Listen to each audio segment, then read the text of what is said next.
Oke, baik. Perkenalkan, nama saya Leonardo Sumarizio Paat dengan NIM 2202 1106 0231. Dan di sini saya akan mengerjakan tugas 8 dari praktikum jaringan dan komunikasi data, yaitu 16.2.6 Research Network Security Threats. Dan di sini ada 3 part dari objektif. Untuk part pertama kita akan explore the SANS website. In part 1, navigate to the SANS website and explore the available resources. Oke, kita akan menuju ke website ke sans.org.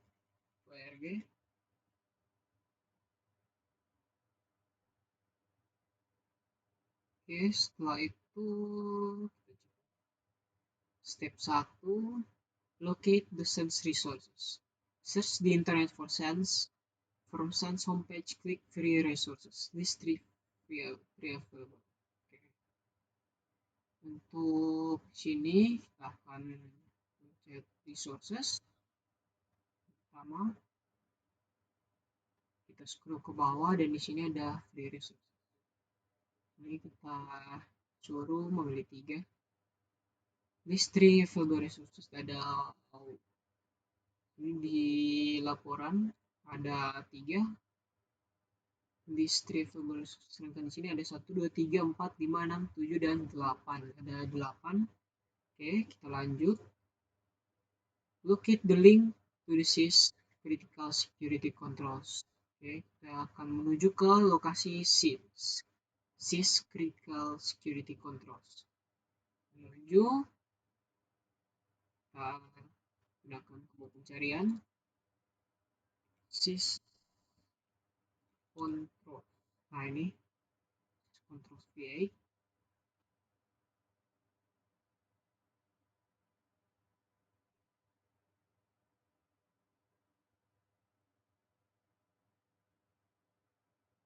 Sebentar. Oke, setelah itu kita scroll lagi ke bawah.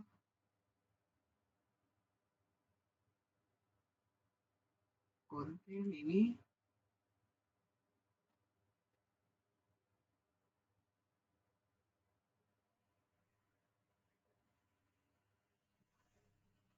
ketemu lagi sebentar.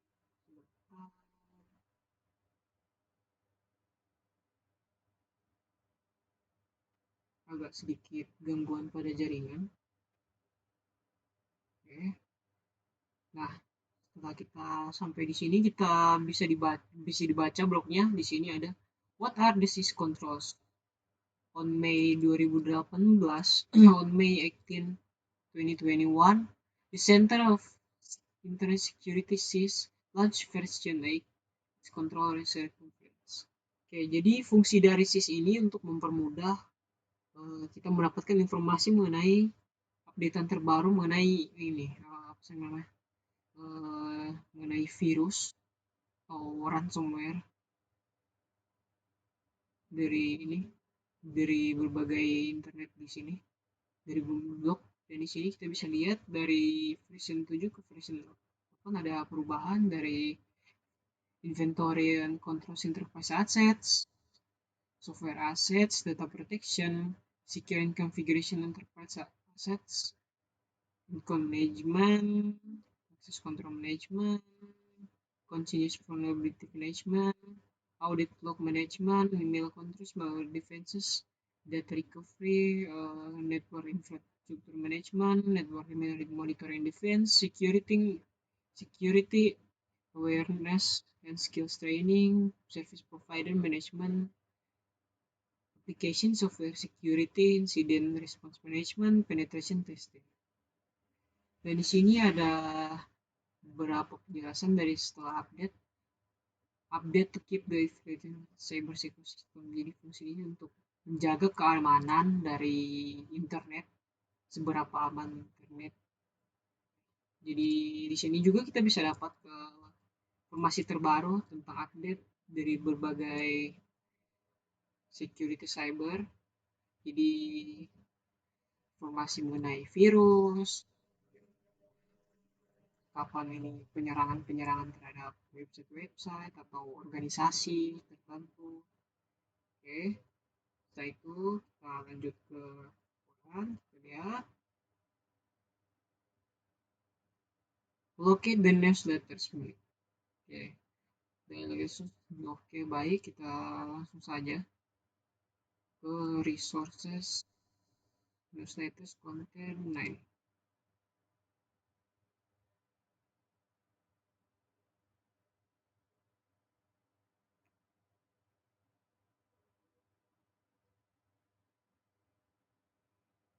Briefly description sudah 3 letters available. Oke, kita akan deskripsikan untuk Neobytes. Ini ada 3 Neobytes. At risk, ouch.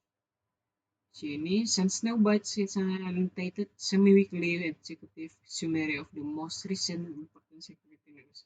Jadi di sini ada berita tentang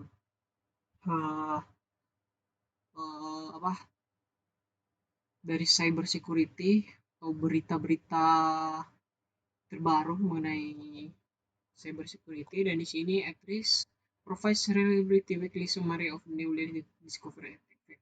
Jadi ini informasi dari berbagai teknik, misalnya pengetikan virus, pemanfaatan virus untuk mengambil data, atau berbagai macam penyerangan terhadap misalnya penyerangan dari suatu website untuk dicuri datanya. Untuk yang di bagian apps is the world leading monthly security awareness newsletter design the common computers as always stress itu. Jadi di sini fungsinya untuk lebih gampang guys. Jadi karena udah di translate dari 25 bahasa dan gratis untuk komunitas. Nah, lanjut. Part 2, identify recent network security threats. In part 2, you will research recent network security threats using the site. Locate at risk consensus security networks. Oke, kita akan from the newsletter page select archive. Oke, mutable security popular. Most popular malware files. Ya, ini mencari dari beberapa serangan, informasi terbaru dari beberapa serangan, mulai dari tanggal 12 tahun 2023 hingga tanggal 12 2024 bulan Juni. Sebentar, reloadingnya cukup lama.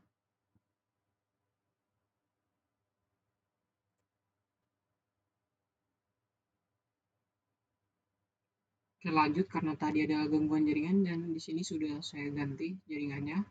Kita lanjut untuk ke ini artikel yang ini kita baca. Artikel populer terbaru. Internet Storm Center Spotlight. ISC provides free analysis and warning service thousand internet services. Jadi fungsinya ini katanya mendapatkan free analysis dan warning service for the thousand internet actively working. Ini fungsinya untuk melawan balik si penyerang ya. Jadi misalkan si hackernya menyerang atau virusnya menyerang, ransomware-nya nyerang, ya kita serang balik. Kita melindungi diri ya. Sini dipublish pada tanggal 4 Juni 2024. Di update terakhir 4 Juni 2024 jam 7 Universal Time Center. Oke, kita lanjut. Sini step kedua, identify sites providing recent security threat. Besides some site, identify some other website that provides recent security threat information. Jadi ada di sini kita disuruh cari untuk website selain SANS yang memberikan security threat information, yaitu informasi mengenai security ya. Jadi yang menurut saya GIAC, ORG, sama-sama ORG. Nah, cyber security certification sama dengan ini, sama dengan SANS. Jadi di sini ada resource, podcast, dan sebagainya. Lanjut, part 3, detail specific network security attack. In part 3, you will research a specific network attack that has secured and created presentation based on your findings. Complete the form below on your findings. Oke. Dan di sini saya sudah melakukan ini research dari ini network attack. Jadi nama attack-nya itu adalah serangan ransomware. Jadi ransomware ini jadi semacam virus. Ini tipe penyerangannya yaitu ransomware. Ini biasanya orang-orang yang suka tidak sengaja memencet iklan ya, atau promosi-promosi ya, itu cara. Jadi di sini date of the attack-nya tanggal 12 Mei tahun 2017. Komputer dan organisasi yang terkena itu ini ada Layanan Kesehatan Nasional, Deutsche Bahn dari Jerman, FedEx. Ini FedEx salah satu untuk kurir ya, terkenal di Amerika Serikat, dan beberapa universitas perusahaan organisasi dunia. Cara kerja WannaCry itu. WannaCry adalah jenis ransomware yang mengeksploitasi kerentanan dari sistem operasi Windows, khususnya dalam protokol server message SMB. Jadi server message itu yang melindungi pesan spam contohnya. Setelah berhasil menginfeksi, ransomware ini akan mengekskripsi file di sistem korban dan menampilkan tebusan dan meminta bayaran dalam bentuk Bitcoin untuk mendekripsikan file tersebut. Jadi ini ransomware-nya bertipe mengunci data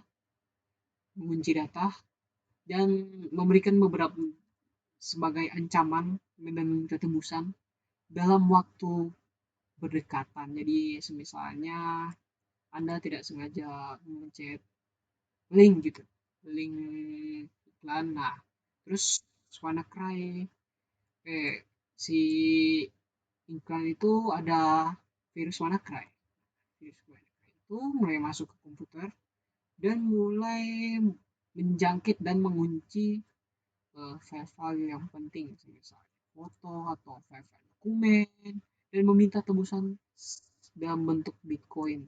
Dan setelah diminta tebusan, di balik diminta tebusan itu ada semacam waktu batas pembayarannya. Jadi misalkan 7 minggu diminta tebusan, jadi kalau tidak ditebuskan akan dihapus atau dicuri data file. Lanjut, WannaCry menyebar dengan cepat ke komputer lain, jaringan yang sama menggunakan alat eksploitasi bernama Eternable. Ini dikembangkan oleh Badan Keamanan Nasional Indonesia di Amerika Serikat dan kemudian bocor ke publik. Akibat serangan ini, banyak organisasi di seluruh dunia mengalami gangguan operasional yang signifikan, kehilangan data, dan potensi kerugian finansial. Jadi bisa rugi jutaan atau bahkan miliaran karena kerugian data penting gitu. Jadi datanya diambil, dicuri, jadi datanya tidak bisa kembali ke kita dan meminta tebusan Bitcoin untuk datanya balik ke kita untuk dikembalikan datanya. Dan di sini ada mitigation options, sistem operasi. Jadi cara simpelnya itu kita harus sering update pembaruan keamanan dari Windows, misalnya jadi Windows Update yang dirilis oleh Microsoft untuk menutup keamanan dan kerentanan. Sampai ini berfungsi untuk mengurangi peluang WannaCry untuk menginfeksi komputer. Jadi yang kedua juga ini backup data, jadi ini cukup penting. Jadi misalnya komputer sudah lanjut terjangkit, jadi data kita udah tersalin, jadi terpisah dari jaringan utama untuk dijangkit, virusnya yang dijangkit. Jadi data kita masih aman, masih bisa masih bisa di recovery. Oke, yang ketiga penggunaan antivirus. Nah, ini cukup penting untuk menghindari pencegahan salah klik. Jadi virus ini juga cukup berguna misalkan kita pencet uh, link virus gitu. Nah, otomatis antivirus memblok. Si antivirus tahu jadi websitenya ini berbahaya. Yang keempat ada edukasi dan pelatihan. Ini edukasi dan pelatihan cukup penting. Jadi sering-sering lihat berita biar ini nggak terkena malware. Jadi ada malware yang cukup dikenal gitu. Jadi dalam bentuk sebagai contohnya ada kayak ini undangan undangan pernikahan ya. Sebagai contoh undangan pernikahan, padahal di situ udah jelas-jelas ada titik APK, titik APK. Berarti bervirus. Harusnya kan kalau dokumen kayak itu dalam bentuk .pdf atau .docs. Ya. Tidak ada yang dalam bentuk APK, itu harus itu disuruh diinstal. Tidak ada uh, undangan pernikahan yang diperlukan penginstalan. Oke, yang di sini ada informasi dan referensi dari informasi yang saya dapat di sini. Ini ada dari Microsoft TechNet, dari Techcommunication Microsoft, dari BBC News, dari Europol, dari Wikipedia juga. Step kedua, reflection question. What step can you protect your computer? Oke, step yang akan saya lakukan itu mulai dari pembelajaran yang sudah saya ini mitigation option, dari itu penggunaan antivirus ya. Penggunaan antivirus kalau bisa yang berbayar biar perlindungannya lebih maksimal, atau bisa juga menggunakan antivirus bawaan seperti Microsoft Defender, dan juga backup data serta edukasi. Jadi lebih sering kita tahu, jadi lebih sering kita bisa menghindari kesempatan untuk terkena virus atau ransomware-nya lebih kecil. Yang kedua, what are some important steps that the organization can protect their resources? Jadi yang paling penting itu di backup datanya dan dipasang antivirus. Jadi segala jenis perlindungan itu diaktifkan untuk apa? Untuk server. Jadi organisasi kan kebanyakan seperti Google itu menggunakan server, Facebook dan lain-lain menggunakan server. Jadi mereka melakukan perlindungan maksimal untuk datanya agar tidak dicuri, karena kalau dicuri itu bisa rugi miliaran sampai triliunan gitu kejadiannya nih. Bahkan kalau bukan cuman antivirus juga, seperti cuman server yang down saja bisa menyebabkan kerugian, apalagi ransomware. Sekian dari presentasi presentasi ini presentasi tugas 8 itu 16.2.6 lab research network security diri saya. Jika ada salah kata mohon maaf. Sekian dan terima kasih.